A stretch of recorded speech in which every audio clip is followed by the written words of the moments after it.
Hello everybody, it's a beautiful day today. I want to show you a new setup. Since I just got into metal detecting, and I always like to make things and tear other things apart and modify them, I went on eBay and metal detectors were going for $500 for a good one. These, even though it's old, they were still selling for 150 bucks. I found this one for $18. It was in excellent condition. The bottom of the coil, it's a 10.5 inch coil. I measured the ohms. There's really no scratches under there. The ohms is 20 ohm and 6 ohm, so it's got two coils in the header, 20 ohm and a 6 ohm, 10.5 inch. A friend of mine from work gave me something called bionic ear. It was a parabolic mirror that has a microphone inside, and you plug these in. You got dual ear adjustments, and it literally lets you hear for hundreds of yards. It's a couple $100 machine. He gave it to me, so I want to thank you, John Martin. He gave me a few things. He's a really good guy. So he gave me these goggles, or these earphones I'm using. I got this from Tractor Supply, $4 to cut into the dirt to cut a circle, and $1 for that. And the pole was the factory pole that went into this machine. So it plugs in right there. The handle bolted on here, and you held it like this, and you held all the weight. Took 6 9-volt batteries. The setup inside, when I tore this apart, it didn't come with the battery tray. Originally, this was the battery tray. So what I did was I looked at the diagram, wiring diagram, and it takes 36 volts and then 9 volts. So there's 4 wires. 2 wires go 9 volt and 2 wires 36 volts. But you got to watch how they're wired up because they're different and the colors don't match. You know, it's a red's not hot and black's not ground. It's a weird setup.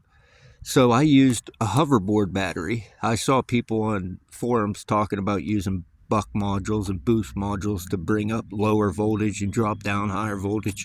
Anytime you do that, you're going to introduce interference into the system because they all switch at a speed, and it's basically like a squeal from a high pitch. It's a switching frequency, unless it's a linear. There are linear buck drives that won't introduce no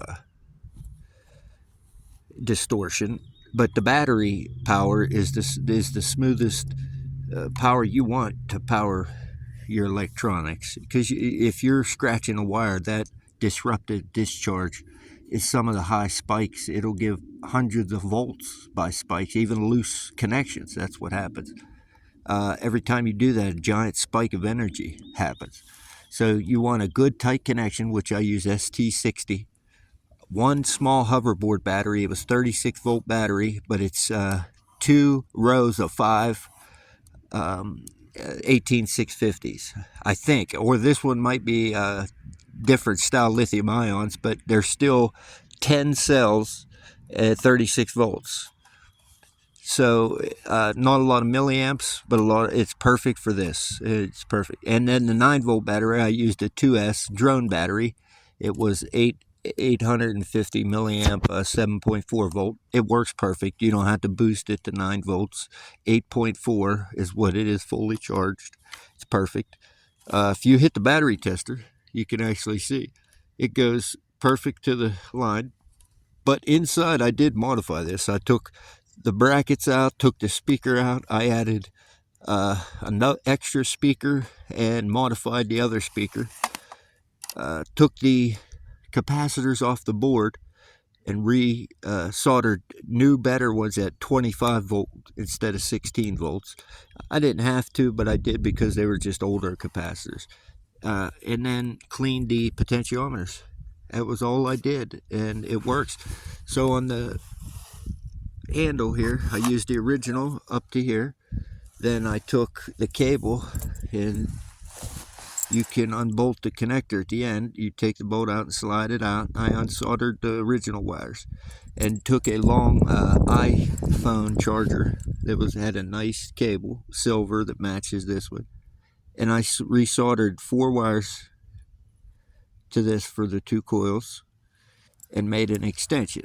So now what I do is I just put this around my neck, around my back. I'll show you. Basically put this on here.